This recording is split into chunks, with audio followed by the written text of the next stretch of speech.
1977년에 정신분석학자인 트레바르센이라는 학자는 논문을 쓰기 위해서 5명의 그 신생아가 생후 6개월 동안 장난감을 흔들 때와 또 아기의 엄마가 말을 걸 때 어떤 차이가 있는지를 비교해서 검토하였습니다.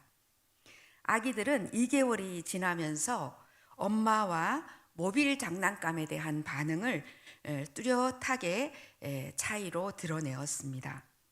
엄마에게는 아기들이 미소를 짓고 또 옹알이를 하고 다양한 손짓과 얼굴을 하면서 신체적인 반응을 보였습니다. 그러나 모빌 장난감에 대해서는 일방적인 단순한 반응만 보일 뿐 엄마에게 했던 그런 풍성한 그리고 다양한 그런 반응을 하지 않는 모습을 관찰할 수 있었습니다. 아기는 엄마의 행동을 수동적으로 모방하는 것이 아니고 그 엄마의 리듬감에 따라서 행동하는 그런 동시성을 보여주었고, 또한 엄마와 함께 최고의 반응을 만들어내는 그런 모습을 볼 수 있었다고 합니다. 또한 이 5명의 아기들과 엄마들은 각기 다른 독특한 그런 행동 양상을 보여주었습니다.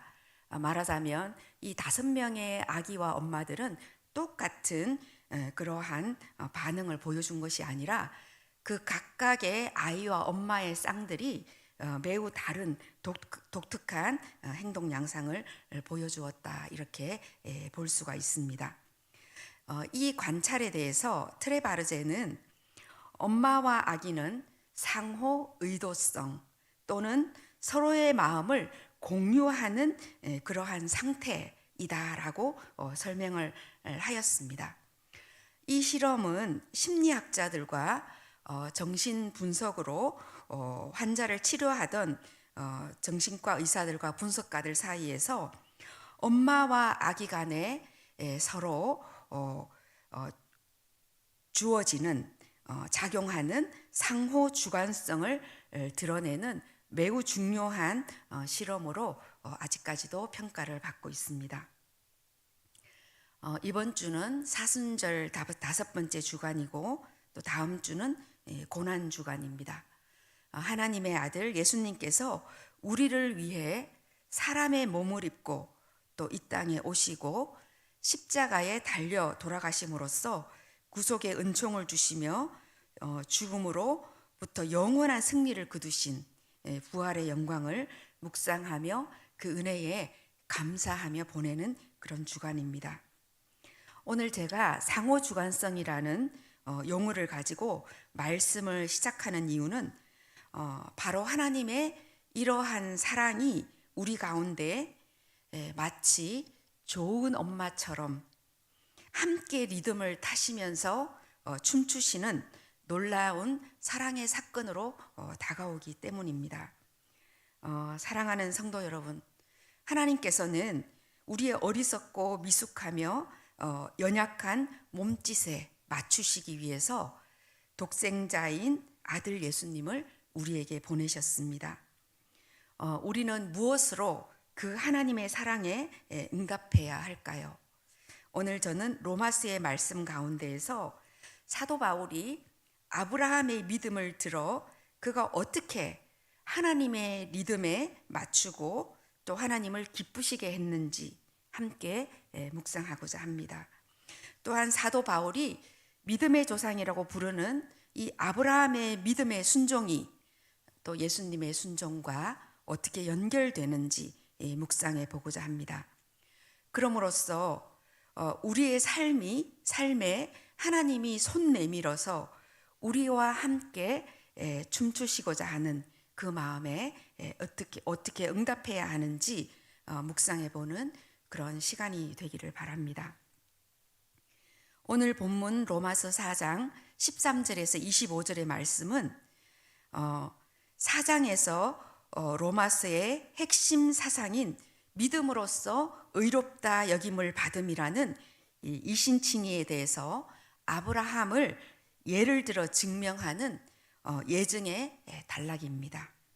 믿음의 조상 아브라함은 1절에서 8절의 말씀을 통해서 믿음으로 의롭다 여김을 받았다 이렇게 말씀을 합니다. 그리고 사도 바울은 9절에서 12절의 말씀을 통해서 아브라함의 이신칭의는 할례 이전이기 때문에 행위가 아니라 아브라함을 본받는 믿음으로써 하나님의 약속이 이루어진다 이렇게 말씀하고자 합니다. 그리고 마지막으로 오늘 우리가 읽은 본문인 13절에서 25절의 말씀으로 믿음으로써 의롭다 여김을 받은 사람들에게 아브라함에게 하나님이 약속하신 그 약속이 이루어짐을 보여주려고 합니다. 다시 말하면 사도 바울은 4장 1절에서 12절의 말씀을 통해서 아브라함이 할례 받기 전에 믿음으로 말미암아 의롭다 하심을 받았다라는 것을 말해주고 싶어 하고요. 또 후반부인 13절에서 25절의 말씀을 통해서 아브라함을 본받은 믿음으로써 약속이 이루어짐을 보여주고자 합니다. 여기에서 아브라함을 통해 약속하신 이 약속은 우리가 읽은 13절에서 25절의 핵심적인 주제다 이렇게 볼 수가 있습니다.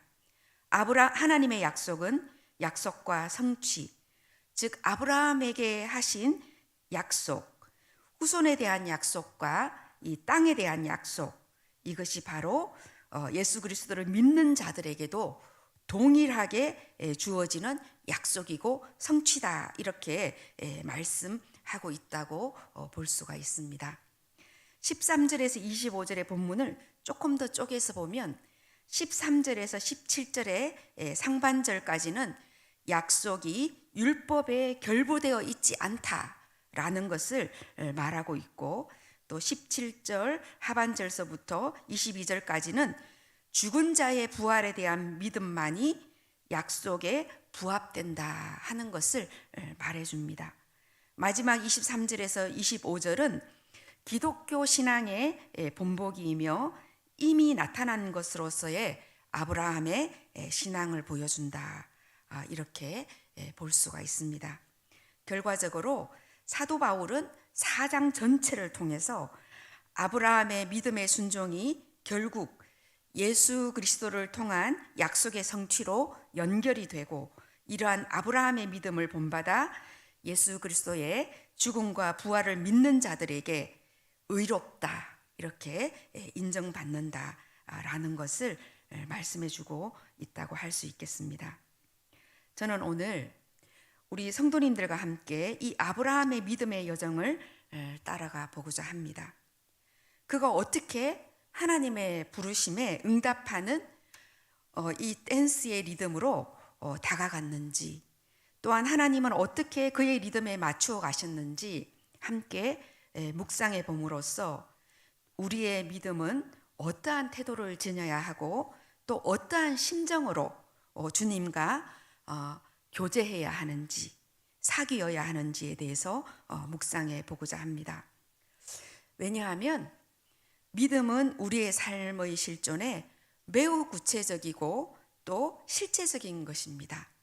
그럼에도 불구하고 우리는 믿음을 너무나 추상적이고 또 자기의 주관 안에 갇혀서 생각하는, 다시 말하면 일방적인 그러한 믿음의 상태에 처해 있을 때가 많은지 모르기 때문입니다. 우리가 하나님과 교통하지 못하는 추상적인 믿음의 개념에 갇혀 있거나, 혹은 자기의 주관성 안에 갇힌 믿음으로만 머문다면 이 믿음은 생명력이 없고 또 쉽게 지치고 답보되며 더 이상 성장하지 못하는 그러한 믿음에 머물 가능성이 많습니다. 다시 말하면 이 믿음은 마치 유아기의 상태에 처해 있는 것처럼 더 이상 성숙하지 못한 장성한 분량에 이르지 못한 그러한 믿음의 상태에 답보되어 있을 가능성이 많기 때문입니다. 그래서 저는 오늘 아브라함의 믿음의 여정을 함께 묵상해 보도록 하겠습니다. 사도 바울은 아브라함을 믿음의 예표로 제시하면서 창세기 15장 6절의 말씀을 인용합니다. 아브라함이 여호와를 믿으니 여호와께서 이를 의로 여기시고, 이 말씀은 아브라함의 믿음이 처음으로 언급된 그런 구절입니다. 물론 아브라함은 갈대아 우르에서 떠날 때에 하나님을 믿는 믿음을 가지고 떠났을 것입니다. 또 13장에서 땅에 먼지처럼 많은 후손들을 줄 것이다 이렇게 말씀하셨을 때에도 아브라함은 하나님을 믿었을 것입니다.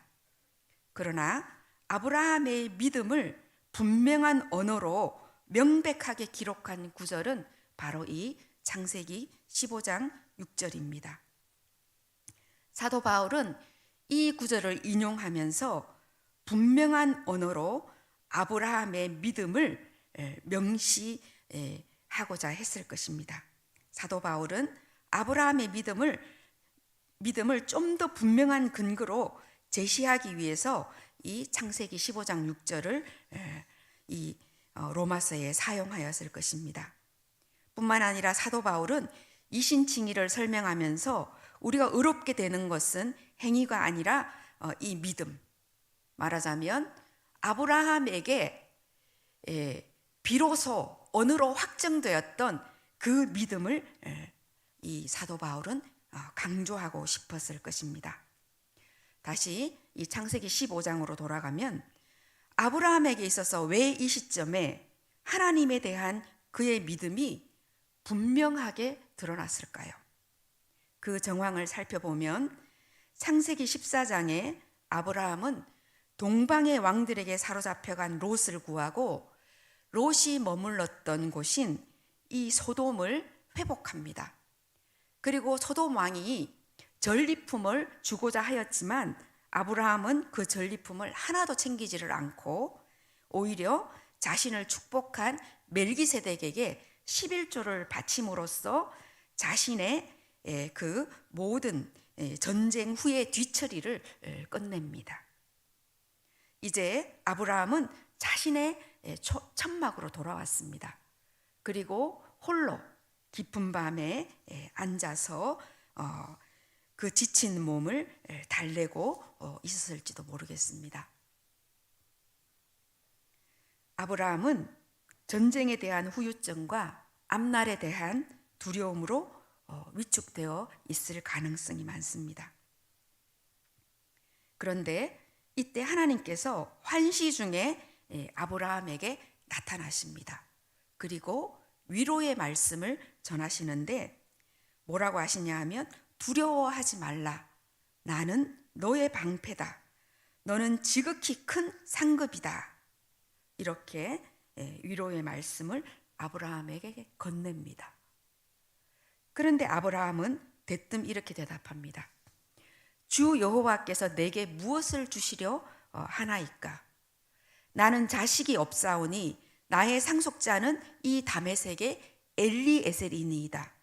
주께서 내게 씨를 주지 아니하셨으니 내 집에서 길린 자가 내 상속자가 될 것입니다. 하고 대답합니다. 하나님의 위로에 대해서 아브라함은 서운함과 원망 섞인 불평을 늘어놓습니다. 그도 그럴 것이 아브라함은 자식 같은 롯을 떠나보냈습니다. 그 상실감을 수습하기도 전에 롯이 위험에 처했다 하는 소식을 들었습니다.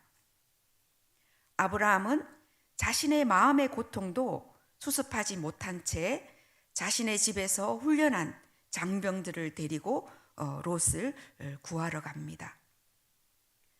그 당시 가나안은 왕들이 있었습니다. 그러나 아브라함은 작은 씨족의 족장에 불과합니다. 그러나 아브라함은 하나님의 도우심으로 이 가나안의 왕들을 물리치고 롯을 구했고 또 그는 소돔의 성을 회복하며 소돔 왕이 그 소돔의 성을 다시금 차지할 수 있도록 도와줍니다. 아마 이것은 롯이 소돔 성으로 들어가서 거기에서 상당히 높은 위치를 가지고 영향력을 행사했기 때문에 이 아브라함이 이 소돔에 베푼 그러한 배려일지도 모르겠습니다. 가나안에 속해 있던 왕들은 아브라함보다 더 큰 힘이 있었습니다. 그래서 아브라함이 이들을 물리치는 것은 쉬운 일이 아니었을 것입니다. 그리고 또 그들은 언제든지 도발해서 들어올 가능성이 많은 상태에 있습니다. 아브라함은 두려움과 걱정 속에서 매우 지치고 불안해져 있었습니다. 누구나 위기를 당하게 되면 예민해지고 눈앞의 일들이 더 크게 보이고 또 부정적으로 변하기 십상입니다.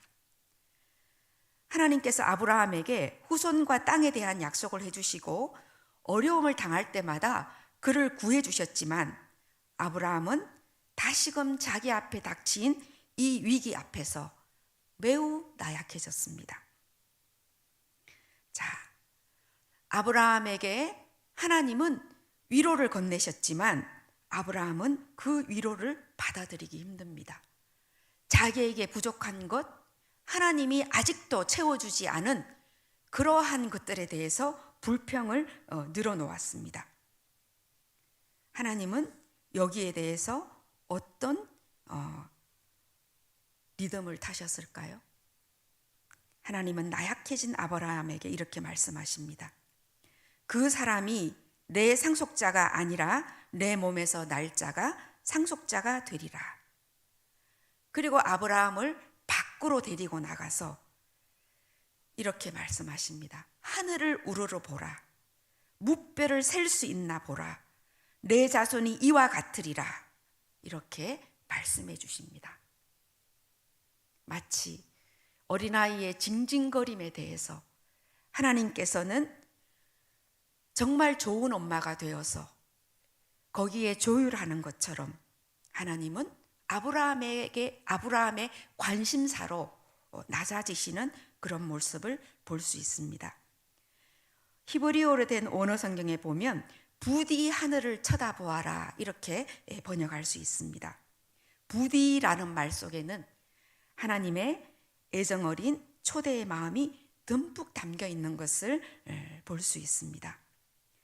큰 전투를 치른 후에 어두워진 아브라함에게 손을 잡아 이끌듯이 밖으로 그를 인도하시고 섬세한 사랑으로 초대하시는 하나님을 볼 수 있습니다. 이것이 바로 상호주관성입니다. 하나님은 15장 1절에서 5절을 통한 약속의 말씀을 12장 13장에서 계속 해주셨습니다. 아브라함의 그 불평과 원망 속에서 그 미숙하고 나약해진 그 마음에 하나님은 마치 춤을 추듯이 댄스를 하듯이 그 리듬을 맞춰주시는 모습을 볼 수 있습니다. 어린아기는 그 힘과 능력과 지혜에 있어서 엄마와 엄청난 차이가 있습니다. 하지만 엄마는 미숙한 그 어린아이의 수준에 맞추어서 함께 춤을 춥니다. 마치 싱크로나이저 선수들이 물속에서 함께 동작을 철저히 맞추어서 활동하는 것처럼 엄마는 어린 아기에게 조율을 합니다. 엄마는 아기의 상태를 탐색하고 또 조명하고 그리고 변형시키려고 시도합니다. 여기에는 침범적인 강제성이 들어가 있지 않습니다. 엄마는 독립된 존재로서 그 아기를 존중하고 그 아기의 타율성을 인정합니다. 상호주관주의 정신분석가 휴게스는 건강한 가족과 아기는 하루에 수백 번씩 함께 춤을 춘다 이렇게 말합니다. 사랑하는 성도 여러분, 이제 이 아기인 아브라함을 보십시오. 그가 이러한 하나님의 인격적인 사랑 앞에서 이제 어떻게 변형되어서 응답하고 있는지 우리는 볼 수 있습니다. 아브라함이 여호와를 믿으니 15장 6절 사도 바울이 인용한 그 말씀입니다. 이 말씀은 명백히 믿음을 밝히고 보증합니다. 아브라함은 믿었습니다. 아브라함은 무엇을 믿었을까요? 아브라함은 너의 자손을 하늘의 별과 같이 줄 것이다 하는 그 하나님의 선물을 믿은 것이 아닙니다. 아브라함은 여호와 하나님을 믿었습니다. 하나님의 그 존재, 하나님의 그 인격적인 존재, 그 하나님을 믿었습니다. 이것이 바로 인격적인 만남이고 인격적인 사랑의 관계라고 우리는 생각해 볼 수 있습니다. 그러자 하나님은 다시금 이 아브라함의 믿음에 조율하십니다. 아브라함의 믿음을 의로 여기셨다. 이렇게 말씀하고 있습니다. 아브라함의 행위가 아니라 아브라함의 하나님에 대한 인격적인 신뢰인 믿음을 의롭다. 이렇게 인쳐주셨다라는 것입니다. 자, 그런데 아브라함은 또 물어봅니다. 이 땅을 소유로 받을 것을 무엇으로 알겠습니까? 그러자 하나님께서는 이 아브라함의 땅에 대한 약속의 증표를 달라고 하는 그 요청에 대해서 하나님은 다시금 조율하는 모습을 볼 수가 있습니다. 마치 마리아가 내가 처녀인데 제가 어찌 임신하는 것을 알 수 있겠습니까? 하고 예수님께 하나님이 보낸 천사에게 질문했던 것처럼 이 아브라함도 한정된 지식과 자신의 이해에 대해서 하나님께서 다시금 조율해 오시는 모습을 경험하게 됩니다. 그래서 하나님은 아브라함에게 이 사랑의 증표로서 피의 계약을 맺기를 바라십니다. 이 피의 계약은 그 당시 국가와 국가 사이에서 가장 구속력이 있는 계약의 규정입니다. 하나님은 3년 된 암송아지와 암염소와 숫양 등 초산을 막 끝내고 본격적인 번식에 들어간 재산 가치가 높은 그런 짐승들을 원하셨습니다. 이는 아브라함이 살아가는 그 시대의 종교적인 형식, 다시 말하면 국가와 국가 사이에 가장 신뢰할 수 있는 그 약속의 형식을 빌어서, 문화적인 형식을 빌어서 아브라함이 이해할 수 있는 방식으로 하나님과의 계약에 대한 확실한 증표를 얻도록 하셨습니다. 그런데 놀라운 일은 하나님께서는 아브라함과 함께 그 계약을 행하지 않는다는 사실입니다. 창세기 15장 전체를 보면 계약을 맺었다 이렇게 표현해 놓았는데 이것을 히브리어 원어로 표현하면 계약을 잘랐다 이렇게 표현해 볼 수 있습니다. 이 말의 의미는 뭐냐면 쌍방 계약을 맺었을 때에 그 계약을 한쪽이 파기하거나 지키지 않으면 그 계약을 지키지 않은 그 한쪽은 마치 이 쪼개진 짐승처럼 목숨을 내놓겠다라는 그런 의미입니다. 하나님께서는 아브라함이 또 우리가 하나님과의 약속을 지키지 못하는 나약한 존재라는 것을 너무나 잘 알고 계십니다.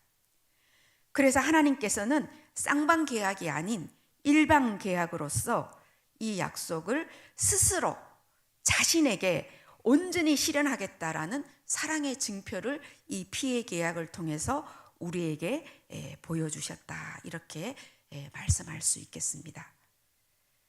우리는 칼바르트의 표현처럼 우리는 죽음 이편에 있고 하나님은 죽음 저편에 있는 존재입니다. 하나님은 우리와 질적으로 다른 그러한 존재입니다.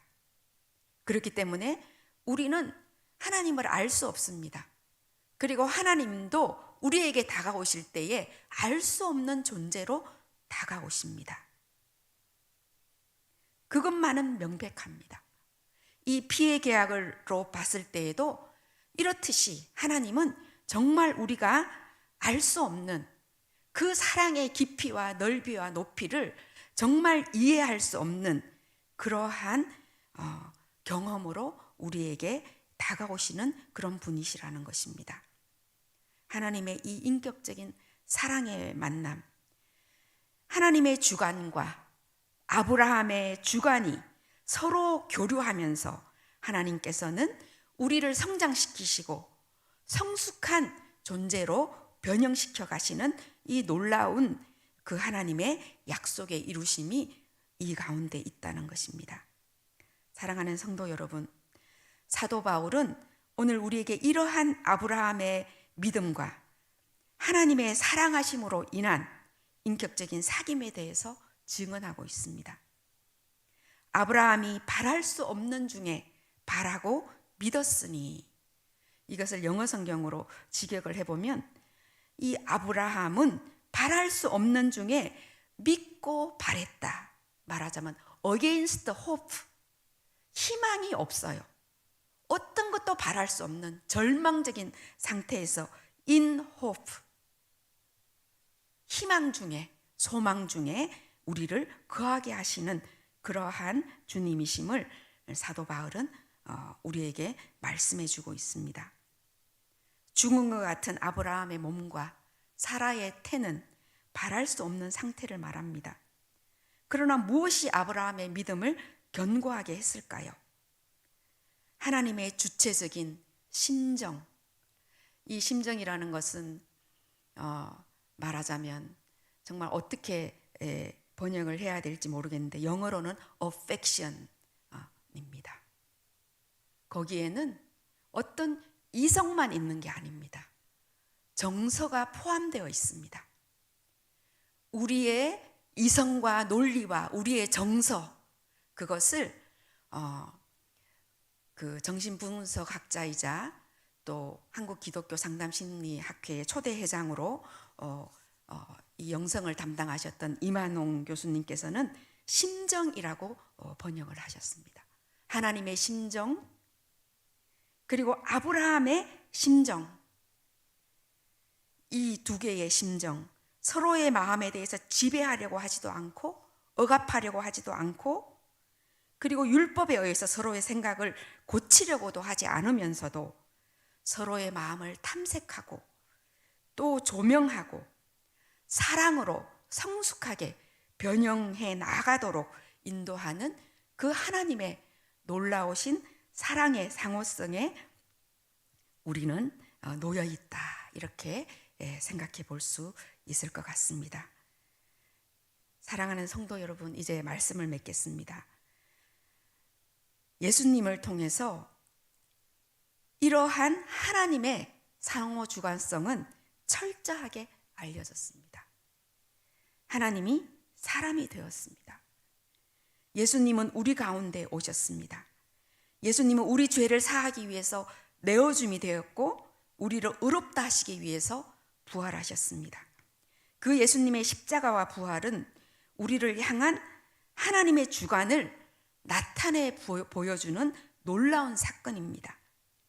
우리 또한 우리의 주관을 그렇기 때문에 하나님 앞에 끊임없이 내어놓으면서 하나님께서 우리를 이끌어 가시도록 하나님의 주관과 우리의 주관이 서로 맞물려 가면서 우리가 믿음의 사람으로, 의인으로 성숙하게 변형되어 가는 그러한 사순절이 되시기를 간절히 바랍니다. 기도하겠습니다. 사랑의 하나님,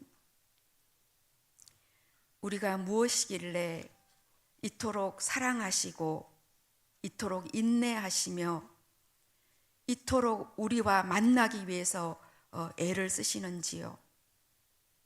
주님,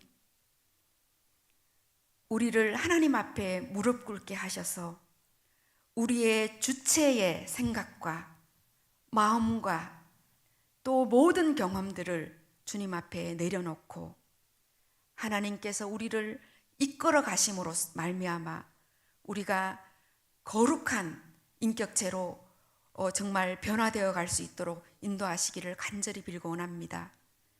날마다 우리의 믿음이 섬세하게 우리 가운데 다가오시는 그 하나님을 믿는 믿음으로 정말 변화되게 도와주시고 그 하나님과의 인격적인 만남을 사모하며 나아가는 사순절이 되도록 우리를 이끌어 주시옵소서. 감사드리며 예수님 이름으로 기도합니다.